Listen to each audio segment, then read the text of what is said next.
스페인 출신의 화가인 엘 그레코라고 하는 분이 있는데 이분은 종교화, 초상화를 자주 그렸습니다. 근데 그분의 작품 중에서 가장 걸작으로 꼽히는 것이 눈물을 흘리고 있는 베드로, 일명 베드로의 눈물이라고 하는 작품입니다. 스페인 톨레도 박물관에 소장되어 있는데 왼쪽 팔목에는 주님께로부터 받은 천국 열쇠가 걸쳐져 있고요. 두 손은 기도하듯이 깍지를 모으고 그리고 특히 얼굴 표정이 보면 좀 더 자세히 살펴본다면 눈에는 눈물이 그렁그렁한 가운데 어느 한 방향을 응시하면서 누군가를 주목하고 있는 것을 볼 수가 있죠. 그런데 그때 방향과 근원을 알 수 없는 한 빛이 그를 향하여 비치고 둘러 비치는 것을 볼 수 있습니다. 그 빛은 바로 주님의 빛이라고 할 수 있습니다. 사랑의 빛, 용서의 빛인 것이죠. 자, 우리가 잘 아는 것처럼 베드로는 누구보다도 주님을 열심히 따랐던, 그래서 수제자처럼, 수제자라는 명칭은 없습니다만은 그렇게 우리가 알고 있는 제자입니다. 그는 특별히 주님의 십자가를 앞에 두고 모든 제자들이 다 주님을 버린다고 할지라도 나는 결코 주님을 떠나지 않겠습니다, 큰 소리를 쳤었습니다. 그럼에도 그는 주님을 모른다고 3번씩이나 부인했고, 또 그는 그런 자신의 연약함으로 인하여서 그 연약함 앞에서 눈물을 흘릴 수밖에 없었던 것입니다. 네, 여러분, 이러한 베드로의 모습이 바로 우리 자신들의 모습이라는 사실을 알아야 됩니다. 우리는 내 힘만 의지하면 이처럼 실패할 수밖에 없는 존재라는 것입니다. 요한복음 18장 10절 말씀에 보면 예수님께서 잡혀가실 때에 베드로는 가지고 있던 칼을 빼어서 대제사장의 종 말고의 오른편 귀를 베어버립니다. 여러분, 그 수많은 군병들 앞에서 칼을 뺄 수 있다는 것은 보통 용기가 아닙니다. 그만큼 베드로는 주님을 지키려고 하는 이런 충성심이 대단했고 정말로 주님을 사랑하는 제자였습니다. 자, 그런데 오늘 본문의 말씀 54절에 보니까 주님이 이제 끌려가시게 되는 때에 멀찍이 따라갔다 말하고 있습니다. 그만큼 거리가 이제 멀어진 것입니다. 그는 마태복음 26장 33절 말씀, 나는 결코 주님을 버리지 않겠습니다, 이렇게 죽기까지 따르겠다고 장담을 했었기 때문에 도망은 가지는 못하고, 그렇지만 또 이 유대인의 관원들이 두려워서 가까이 가지도 못하는, 그래서 멀찍이 떨어져 가는 것을 볼 수 있습니다. 자, 그때 그 대제사장의 뜰에는 좀 날씨가 추웠기 때문에 사람들이 모여서 불을 피우고 있었는데 베드로가 바로 그 가운데 앉아 있었던 것이죠. 56절의 말씀, 그때 한 여종이 베드로를 보면서 주목하면서 말합니다. 이 사람도 그와 함께 있었다. 그러자 베드로가 뭐라고 답변을 합니까? 57절 말씀, 나는 그를 알지 못한다, 부인을 했습니다. 조금 후에 58절 말씀에 다른 사람이 또 말하기를, 너도 그 도당이다, 너도 그의 한 무리다 라고 얘기를 하죠. 그러자 역시 나는 아니다, 또 부인을 했습니다. 1시간쯤 있다가 또 한 사람이 장담을 하면서 말합니다. 59절 말씀, 이는 갈릴리 사람인데 참으로 그와 함께 있었다. 그러자 베드로가 대답을 하죠. 60절의 말씀입니다. 나는 네가 하는 말을 알지 못하노라. 3번째 부인을 한 것이죠. 마태복음 26장 74절을 보면 좀 더 강한 톤으로 이걸 얘기해 주고 있습니다. 저주하며 맹세했다라고까지 말합니다. 자, 이렇게 3번째 부인을 할 때에 곧 닭이 울었습니다. 그 순간 61절 말씀에 주님께서 돌이켜 베드로를 보셨습니다. 베드로가 주님의 눈과 마주쳤겠지요. 그 순간 불현듯 말씀이 생각이 났습니다. 오늘 밤 닭 울기 전 네가 3번 나를 부인하리라 하신 그 말씀. 그때 베드로가 아마도 망치에 얻어맞은 것처럼 그런 어떤 충격을 아마 느꼈으리라고 봅니다. 그리고 62절 말씀에 그는 밖에 나가서 심히 통곡했습니다. 하염없이 눈물을 쏟았을 것입니다. 우리 교회에서도 함께 갔었습니다만은 예루살렘에 가보면은 베드로 통곡교회, 일명 닭울음교회라는 것이 있습니다. 그 꼭대기에는 그 닭의 모양이 있는데 십자가 위에 닭이 이렇게 있습니다. 그 닭 울음소리를 표현한 것이죠. 그리고 그 뜰 안에는 베드로가 나는 주님을 모른다라고 부인하는 조각상이 또 설치되어 있습니다. 그는 분명 주님을 배신하고 팔아넘긴 가룟 유다에 비해서는 나은 제자죠. 그렇지만 마가복음 14장 31절 말씀, 주와 함께 죽을지언정 주를 절대로 부인하지 않겠습니다라고 아주 그렇게 호언장담해놓고 주님에 대한 사랑과 충성을 맹세해 놓고서도 결국은 부인해버리고만 그런 제자였습니다. 여러분, 근데 이것이 바로 인간적인 의리, 나는 예수님께 대한 이런 의리를 가지고 있어라는 인간적 의리의 한계입니다. 그리고 내 의지로 한다는 자기 의지의 한계이기도 합니다. 자, 여러분, 베드로가 그런 사람이 아니었을 것 같은데 왜 이렇게 실패하고 무너지게 되었을까요? 두 가지 이유를 우리가 찾아볼 수 있습니다. 첫째는 그는 말씀을 붙들지 않고 자기 자신을 의지했다는 것입니다.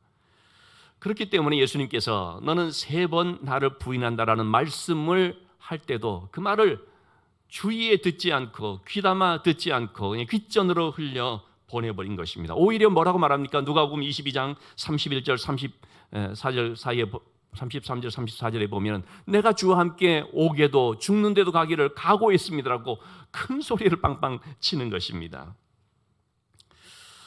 그는 자기 자신을 너무도 몰랐습니다. 이러한 주님을 내가 지키겠다라는 어떤 그런 힘이 내 안에 없다는 이 사실을 몰랐던 것입니다. 우리는요, 이런 자신의 연약함을 알 필요가 있습니다. 그래야 하나님 저를 좀 도와주세요 하고 하나님의 은혜를 구하면서 하나님 앞에 엎드릴 수가 있는 것이죠. 그러나 그렇지 못했을 때 어떻게 됩니까? 난 한다면 하는 사람이야 그러면서 자기를 증명하려고 자기의 의로움을 나타내려고 힘쓰게 된다는 것입니다. 여러분, 신앙생활을 하면서도 우리가 그럴 수가 있습니다. 나 이런 사람이야 라고 자신을 드러내려고 하는, 자기를 의지하는 사람의 특징인 것이죠. 여러분, 우리는 이런 태도를 버리고 말씀을 의지해야 됩니다. 자, 베드로가 실패하고 무너진 두 번째 이유는 뭐겠습니까? 기도하지 않았기 때문이었습니다. 하나님의 아들이신 주님께서도 십자가를 앞에 놓고 겟세마네 동산에 가서 땀이 땅에 떨어진 핏방울처럼 되는 그런 간절한 기도를 드립니다. 우리 다음 주일 제가 이 본문을 가지고 설교를 드리게 되겠는데요, 예수님도 그랬거든요. 그러면서 예수님께서 제자들에게 누차 당부의 말씀을 주셨는데 누가복음 22장 31절에서 마태복음 26장 41절의 말씀, 시험에 들지 않게 깨어 기도하라. 시험에 들지 않게, 기도하지 않으면 어떻게 됩니까? 시험에 들게 되는 것이죠. 그런데 제자들은 어떻게 했습니까? 소위 요즘 말하는 근자감, 근거 없는 자신감, 우리가 그럴 사람인가? 그런 자기 자신감, 근거 없는 자신감이거든요. 그런 걸로 충만해서, 그런 걸로 가득해서 주님 기도하라고 하는데 전혀 그 말을 듣지 않고 기도하지 않고 그냥 잠만 자고 그랬던 것이죠. 그러다 막상 고난이 닥치니까 어떻게 됐습니까? 제자들은 그냥 다 도망가 버리고 말았고, 마가복음에 보면 어떤 사람은 혼이불을 두른 채로 도망가다가 그냥 벌거벗은 채로 도망을 가고, 그리고 베드로는 어떻게 했다고요? 나는 주님을 모른다고 3번씩이나 부인하는 이런 상황으로 전락해버리고 말았던 것입니다. 여러분, 우리는요, 기도하지 않으면 언제든지 주님을 부인하는 것이 본성이라는 걸 알아야 됩니다. 그래서 우리는 자신의 이런 연약함을 잘 알아야 되는 것이죠. 그렇지 않으면은 자꾸 우리는 난 괜찮아 그러면서 오히려 큰 소리 치죠. 난 죽을 각오가 돼 있다. 나는 주님을 위해서 목숨을 바친다. 호언장담하고 늘 헛된 맹세를 늘어놓는 것이 나 이렇게 할 것이다, 나 저렇게 할 것이다. 그야말로 공수표를 날리는 거죠. 그러다가 어떻게 합니까? 자기 힘으로 힘쓰다 실패해버리고 마는 것입니다. 여러분, 우리는 자신의 한계를 인정해야 됩니다.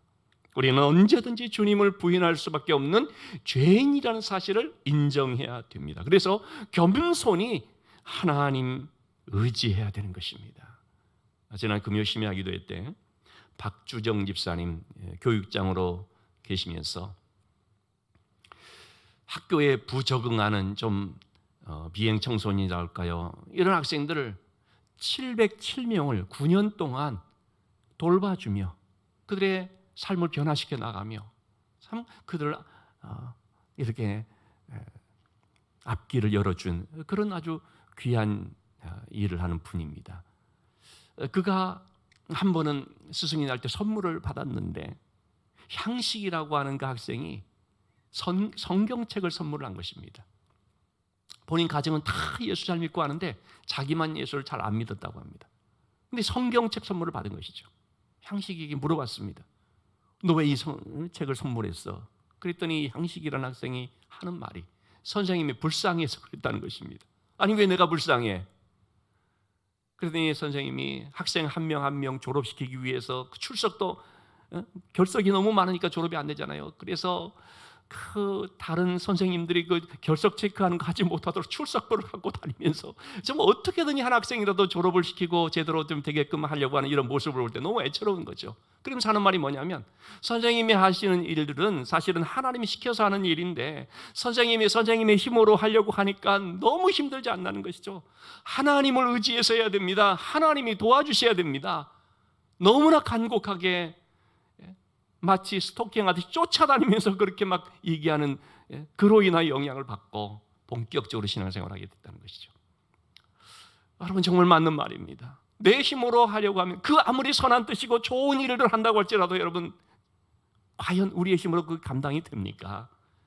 우리는 연약해서요 좀 해보다가 지쳐버리고 소위 번아웃이라고 하는 탈진이 되어버리는 경우들이 얼마나 많은지 모릅니다. 내 힘으로 하는 한계인 것입니다. 하나님이 도와주셔야 됩니다. 그러려면 하나님을 의지해야 되는 것입니다. 하나님을 의지한다는 것이 무엇인가? 그 두 가지 내용을 좀 살펴보고자 하는 것입니다. 하나님을 의지한다는 것이 뭐냐? 그것은 바로 하나님의 말씀을 주의 깊게 듣고 그 말씀을 순종하는 것입니다. 잠언서 16장 20절 말씀에 주의하는 자는 좋은 것을 얻나니 말했습니다. 내 말씀을 듣는 것이 아니고요, 이 말씀을 주의 깊게 듣는 것을 말합니다. 경청하는 것을 말합니다. 곧 그것은 하나님의 말씀을 잘 순종하는 뜻입니다. 그러면 반드시 하나님이 좋은 것을 주신다, 즉 복을 주신다는 말씀이죠. 말씀을 잘 듣고 순종하는 것이 사는 길입니다. 헨리 블랙컵이라는 목사님이 하나님의 음성을 듣는 법이라는 그 책에서 잊을 수 없는 한 장례식을 소개합니다. 자신의 첫 번째 장례식이기도 했거니와 장례식의 주인공이 3살 난 여자아이의 장례식이었기 때문입니다. 그러니 장례식을 통해서 하나님께 대한 복종, 순종은 생명을 얻는 것이고 불순종은 죽음이다라는 메시지를 전합니다. 왜 그랬냐면 이 아이에 관련된 것이기 때문입니다. 한번 신방을 가서 보니까 이 아이가 그 집에서 얼마나 정말 서너 살 된 애가 만으로 3살이니까 뭐 우리 나이로 한 4-5살 됐겠지요. 그 재롱 부리는 모습이 얼마나 귀엽고 특별히 그 집안에 외손녀가 한 명 처음 난 애기 때문에 그 할머니 할아버지들이 얼마나 그냥 좋아하겠습니까? 근데 잘 봤더니 이 애가요 부모님의 말씀을 너무도 무시하더라는 것입니다. 앉으라면 일어서고 가라면 오고 너무너무 부모님의 말을 듣지 않는 모습을 보면 걱정이 되는데 그런데 부모는 그걸 좀 훈계하고 좀 타이르면서 교육을 해야 되는데 그럴 생각은 하지 않고 그냥 마냥 귀여워하기만 하다는 것입니다. 그냥 허허하면서 말이죠. 그러던 어느 날 이 아이가 열려있는 그 앞마당 문을 지나서 길로 가는 것이 눈에 띄었습니다. 부모가 봤더니 저쪽에서 차 한 대가 달려오고 있었거든요. 근데 애는 이 주차해 둔 그 차 사이를 통해서 가려고 하는 것입니다. 여러분, 이 주차한 차 사이로 가는 게 굉장히 위험한 거 아닙니까? 보이지를 잘 않으니까, 더구나 잠깐만 아이니까. 부모가 놀라서 황급하게 이 아이를 불러 세웠습니다. 얘야, 돌아와야 된다. 가면 안 된다. 그러자 애가 부모의 음성을 듣고 잠깐 서서 돌아봤습니다. 그리고 어떻게 해요? 씩 웃더니 그냥 길가로 달려가 버리고 말았습니다. 달려오는 차와 그대로 부딪혀 버렸습니다. 그래서 장례식을 하게 된 거죠. 이 목사님이 얼마나 마음이 참 비통하겠습니까? 이렇게 말하고 있습니다. 왜 이런 비극이 일어났습니까? 이 아이가 부모의 목소리를 듣지 않았기 때문입니까? 아니죠. 부모의 음성을 잘 들었습니다. 들었는데 어떻게 했습니까? 씩 웃고 가버린 거예요. 왜 이런 비극이 일어났습니까? 부모의 음성을 들었을 때 그 부모의 말에 순종하는 훈련이 안 되어 있었기 때문에. 여러분, 이 부분은 굉장히 중요한 것입니다. 오늘 현대 크리스천들에게 너무나도 절실한 문제입니다. 왜요? 우리가 오늘날 너무너무 많은 하나님의 음성을 듣습니다. 하나님의 말씀들을 TV를 통해서도, 요즘은 유튜브로, 핸드폰으로 얼마나 많이 듣습니까? 그야말로 말씀의 범람, 말씀의 홍수의 시대 아닙니까? 말씀을 모릅니까? 잘합니다. 사랑하라, 용서하라, 섬기라, 하나님 잘 의지하고 말씀을 보고 기도해야 된다. 너무너무 많이 듣고 있고 알고 있습니다. 그런데 어떡합니까? 듣고 씩 웃고, 늘 그런 거야, 이러면서 자기 길로 가버린다는 것이죠. 오늘도 이 말씀을 듣고 있는 우리들이 한번 잘 새길 필요가 있습니다. 우리가 어떤 비극이 일어난다면 그 원인이 무엇 때문인가? 말씀을 듣지 않았기 때문이 아니라 듣고 순종하지 않았기 때문이라는 거죠. 베드로에게 주님이 말씀을 하셨죠. 베드로가 들었죠. 그런데 어떻게 했어요? 그냥 씩 웃고, 주님, 내가 그럴 사람입니까? 그러다가 대형 사고를 일으킨 거 아닙니까? 아버지 하나님의 음성을 알아듣고 복종하는 자녀는 생명을 누립니다. 고린도전서 10장 12절의 말씀에 바울 사도는 경고합니다. 그런즉 선지로를 생각하는 자는 넘어질까 조심하라. 이 말씀은 저를 비롯한 우리 모든 성도들에게 해당되는 말입니다. 난 괜찮다. 나 정도면 됐다. 이 정도 신앙생활의 연륜을 가지고 경륜을 가지고 있는 사람으로서 이 정도는 이거 다 아는 거야. 이렇게 하게 될 때 섰다고 생각하는 순간 어떻게 해요? 넘어지는 것입니다. 여러분, 괜찮은 거 없습니다. 항상 조심하는 거죠.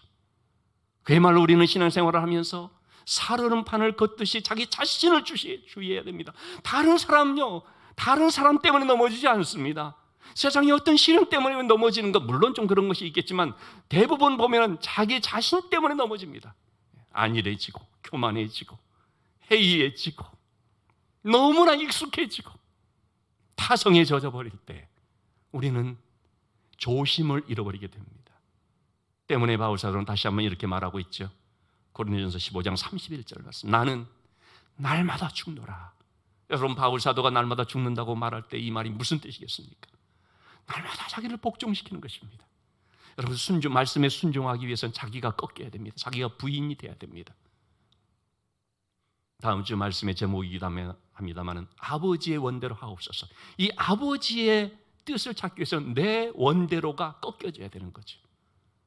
이게 바로 죽는 삶이고, 이게 바로 하나님 말씀에 순종하는 삶입니다. 날마다 우리가 이렇게 말씀을 순종하며 나가면, 그러면 우리 날마다의 삶 속에서 하나님의 생명의 풍성함을 누릴 수 있게 되는 것입니다. 하나님을 의지한다는 것, 그것은 곧 하나님의 말씀을 주의에 듣고 순종하는 것임을 말씀드렸습니다. 두 번째로 하나님을 의지한다는 것은 무엇인가? 그것은 기도로 하나님의 도우심을 구하는 것입니다. 여러분도 우리는 연약합니다. 때문에 하나님의 도우심이 절대적으로 필요합니다. 어떻게 하나님의 도우심을 구해야 됩니까?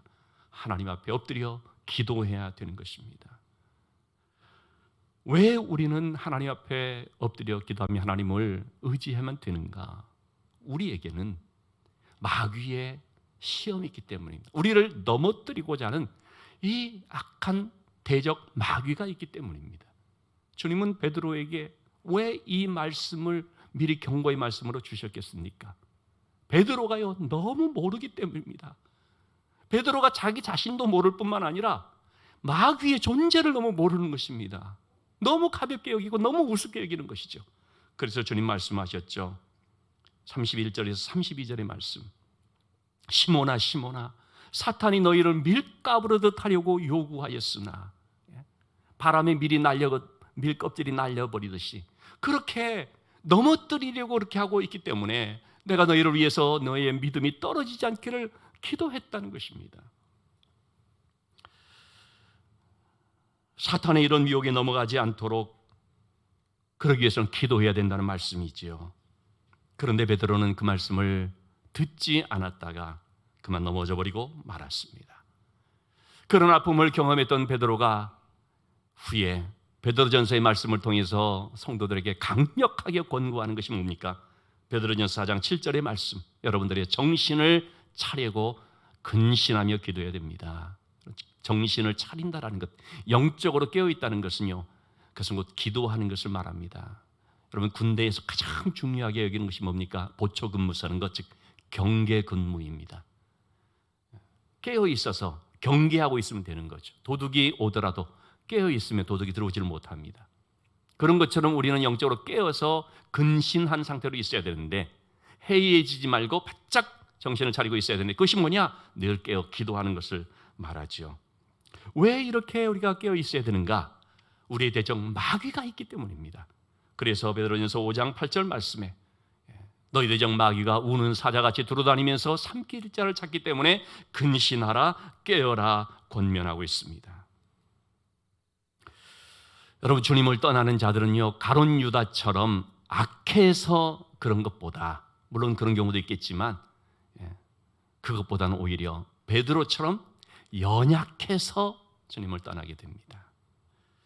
우리가 바로 그런 연약함이 있음을 깊이 인정하고, 그래서 겸손히 하나님께 엎드려서 주여 저를 도와주옵소서 기도해야 되는 것입니다.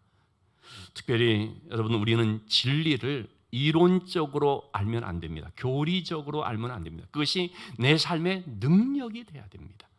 그러려면요, 성령의 충만을 구해야 됩니다. 왜요? 성령의 능력이 나에게 입혀질 때에 우리가 강건할 수가 있는 것이고 우리가 승리할 수가 있는 거거든요. 그래서 특별히 우리는 성령 충만을 위해서 기도해야 되는데, 사도들이 바로 이 성령 충만을 위해서 기도했던 것이고, 그래서 성령으로 충만하게 입혀졌을 때 어떻게 됐습니까?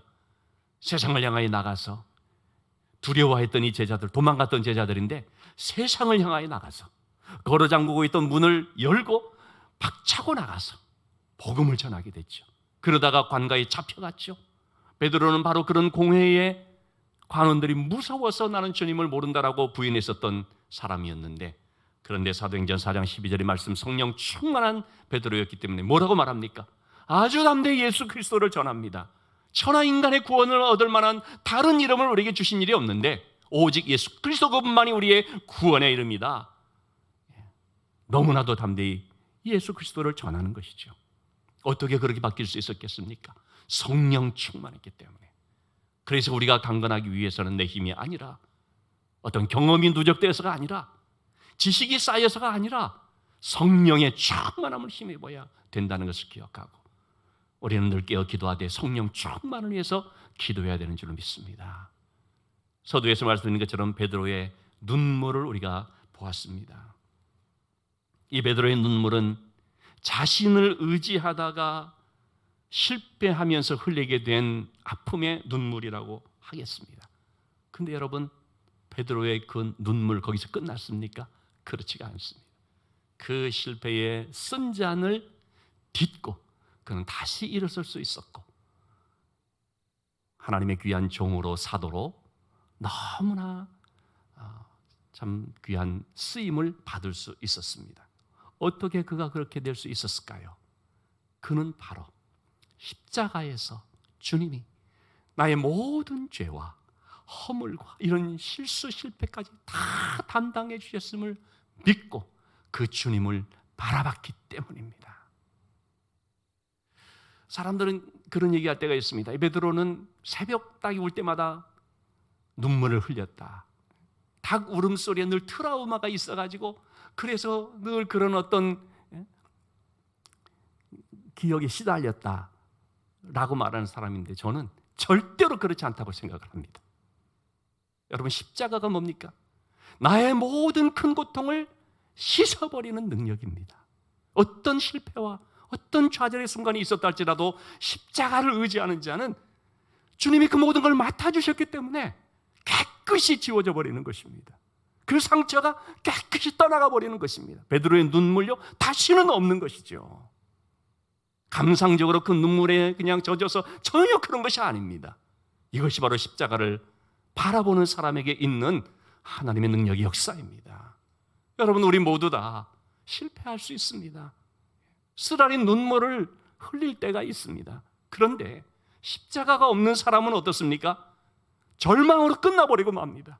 의지할 데가 없으니까, 일어설 수 있는 힘을 주시는 분이 없으니까 그걸로 끝나버리고 맙니다.